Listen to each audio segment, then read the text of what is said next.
আমি মানে প্যাসেঞ্জার লই না, তাহলে আমার লগে 3 জন আইছে, তাই একজন বিশ্রামগঞ্জ তুলছে। ওইটা আমি কাছে রানিং তাই দরজা বলে পড়ে আছে। কোন জায়গা পড়ছে? এটা ওই bypass route, Bishalgarh bypass. Bishalgarh bypass.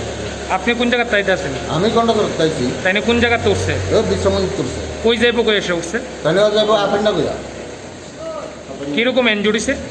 অনেক তো পড়ছে, চুলে টুলে গেছে, অনেক কতটুক অনেক ডাক্তার করলে বুঝুম আর কি। আপনার নাম? তপন চন্দ্র দাস। আপনার কি নিজের গাড়ি? নিজের গাড়ি।